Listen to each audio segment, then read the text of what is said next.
Hello everyone, welcome back to my new blog. তো তোমরা সবাই কেমন আছো? আশা করছি খুব ভালো আছো, আর আমিও খুব ভালো আছি। তো ঘুম থেকে উঠে আমি ব্রাশটা করেই চলে গিয়েছিলাম। মা বললো যে এদিকে ড্রাগন গাছ লাগিয়েছিলাম, তো সেগুলো অনেকটা বড় হয়ে গেছে, অনেক ফাপড়িও বেড়েছে। তো সেটাই দেখছিলাম। আর ওই সাইডে মা 3টে গাছ লাগিয়েছে ড্রাগনের, তো সেটাও বড় হয়ে গেছে, অনেকগুলো ফাপড়ি বেরিয়েছে, তো তাই দেখছিলাম। তো তারপরে এসে আমি খেয়ে নিয়েছিলাম চা আর পাউরুটি। এটা তো আমার ফেভারিট একটা খাবার, আমার খুবই ভালো লাগে চা দিয়ে পাউরুটি খেতে। তো সেটা খাওয়ার পরে ঘরে ছিল চাউমিন, তো মা বললো একটু বানিয়ে ফেলো, বানিয়ে খেয়ে নাও তাহলে। তো সেই জন্য আমি চাউমিনটা সেদ্ধ হতে দিয়েছিলাম। তো চাউমিনটা সেদ্ধ হয়ে যাওয়ার পরে আমি কড়াইতে তেল দিয়ে দিয়েছিলাম। তো তেলটা একটু গরম হওয়ার পরে আমি দিয়ে দিয়েছিলাম পেঁয়াজ। তো পেঁয়াজটা দেওয়ার পরে আমি দিয়েছিলাম ডিম দিয়েছিলাম, আর যা মশলা লাগে ঝাল, লঙ্কার গুঁড়ো, হলুদ, যা যা লাগে সব কিছু দিয়েছিলাম। তো এখন আমি ভালোভাবে এটা কষিয়ে নিচ্ছি। তো এটা কষিয়ে নেওয়ার পরে আমি চাউমিনটা এটাতে ঢেলে দেবো।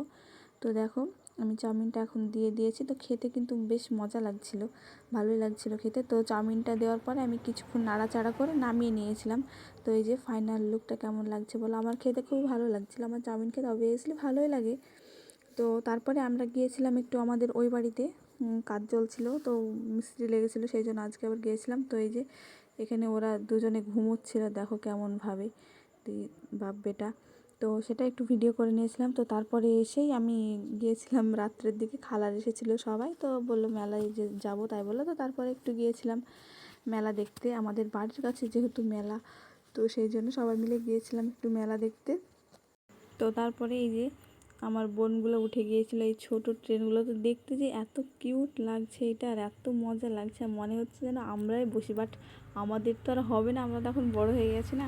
তো দেখো কতটা সুন্দর লাগছে দেখতে, এই যে দুজনে বসে বসে হাসছে আর আমাদের দিকে তাকাচ্ছে।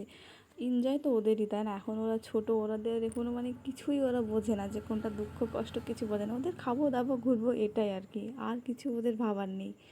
তো তারপরে এই যে নাগরদোলা, দেখো কী পরিমাণে কাগজ উড়িয়েছে, প্রচুর পড়ে কাগজ, দেখতে পাচ্ছ কী পরিমাণ। তো তারপরে আমরা দুই বোনে খেয়ে নিয়েছিলাম আইসক্রিম। তো আজকের ভিডিওটা এই পর্যন্তই। কে কোথা থেকে দেখছো অবশ্যই কমেন্ট করবে। Bye bye.